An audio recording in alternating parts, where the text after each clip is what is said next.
কারো সংসার কখনো সাজানো গোছানো থাকে না, সাজিয়ে গুছিয়ে নিতে হয় নিজের মনের মাধুরী মিশিয়ে।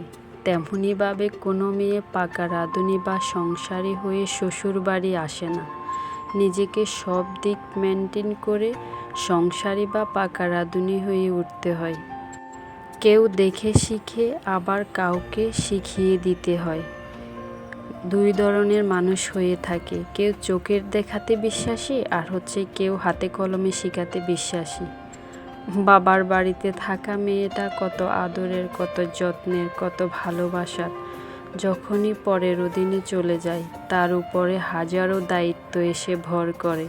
কথা বলা, চলা ফেরা, খাওয়া দাওয়া সব কিছু হিসেব নিকেশ করে চলতে হয়। কারণ শ্বশুর বাড়ি আর বাবার বাড়ির মাঝে অনেক বড় পার্থক্য থাকে। শ্বশুর বাড়িতে সেই চঞ্চল মেয়েটাও ভদ্র বউ হতে চেষ্টা করে। প্রথম সংসারে এসে অ্যাডজাস্ট হতে কষ্টসাধ্য হয়ে ওঠে। পরে পরে সেই নিজ থেকে সেই সংসারের হাল নিজের হাতে বহন করে। একজন নারী চাইলে সংসারকে সুখের নগরী বানাতে পারে, আবার চাইলে জাহান্নামও করে দিতে পারে। সেটা সম্পূর্ণ একটা নারীর উপরে নির্ভর করে। তো আমরা যারা সংসারী নারী হয়ে উঠতে চাই, তারা অবশ্যই চেষ্টা করি সংসারে সবার মন খুশি রাখার জন্য। একটা মানুষ তো আর সম্পূর্ণ পারফেক্ট হতে পারে না, তবুও চেষ্টা করে সেই মেয়েটা সংসারে সবার মন জুগিয়ে চলার জন্য। সন্তান, শ্বশুর শাশুড়ি, দেবর ভাসুর, স্বামী সবার মন জুগিয়ে একটা মেয়ে চলা মানে কি সে সম্পূর্ণ কি পারফেক্ট? তার তো ভুল থাকতে পারে, সে তো ফেরেশতা না, সে তো মানুষই বটে।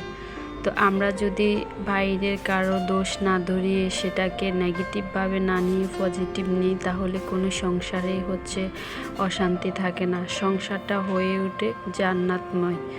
তো আমাদেরকে অবশ্যই সবাই সবার প্রতি নেগেটিভ চিন্তাধারা করতে হবে, পজিটিভ করা যাবে না। তো প্রত্যেক নারী চায় সবার সংসার সুখী হোক, সবাই সুখে থাকুক, সে যেমনই হোক না কেন, সে কখনো কারো খারাপ চাইবে না।